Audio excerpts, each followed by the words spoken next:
In short-term rentals, control is the real competitive advantage. Control over your bookings, control over your guest experience, control over how your business grows in 2026. Lodgify gives rental operators the tools to build direct booking websites, automate guest communication, and manage every channel from one platform without adding complexity. This is how rentals stop feeling reactive and start feeling more intentional. Skift Daily Briefing listeners get 20% off any yearly or bi-yearly Lodgify plans with code SDB20, available through March 2026. Details are in the show notes.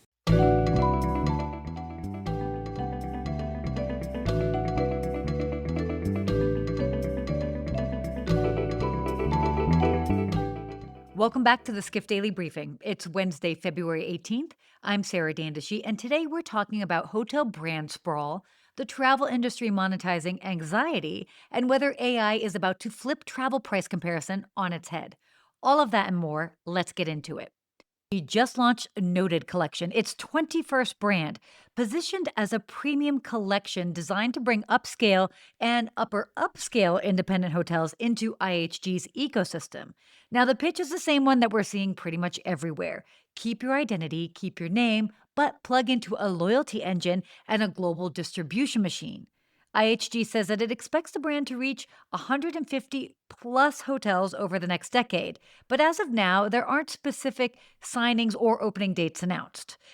They're starting in Europe, the Middle East, Asia, and Africa, pointing to the high share of unbranded or locally branded hotels as the hunting ground for conversions. But what does this mean for travelers? Well, more independent feeling hotels that still earn and burn big brand points, but also potentially more confusion as portfolios overlap and brands start to sound interchangeable. The takeaway: hotel groups aren't slowing down on soft brands, they're doubling down. If you want boutiques with benefits, you're getting more of it. Next up, a sharp thesis from Skift. The industry has figured out how to sell travelers their anxiety back to them. Now, this piece points to data from Hopper's B2B tech arm. HTS, products like cancel for any reason and disruption coverage now drive a huge share of profit, about 45%, because they're high margin add ons. And the demand is, well, predictable. Refundability and flexibility keep rising in importance. And during disruption events, attach rates spike dramatically. In other words, the messier travel gets, the better these add ons sell. So, what does this mean for travelers? Well, you'll keep seeing more prompts to pay extra for flexibility, and it won't be subtle. The quote unquote peace of mind upsell is becoming a core business model. The lesson here is that when uncertainty becomes the norm, reassurance becomes a revenue stream. So, congrats to anxiety, it's now a product category with a P&L. Finally, the big question: what happens to Metasearch in an agentic AI world? Think Kayak, Skyscanner, Trivago, and hotel search as we know it. Its likely near term scenario is AI agents pulling prices via APIs, flights, hotels, cars, to compare deals automatically.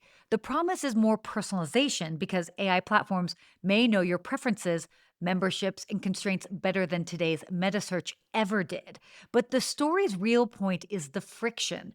True real time comparison is hard. Rate access is contractual. Pricing data often relies on caching, and matching equivalent hotel offers is messy. It raises the possibility of AI platforms either building their own comparison infrastructure or straight up acquiring Metasearch players to get the pipes and partnerships.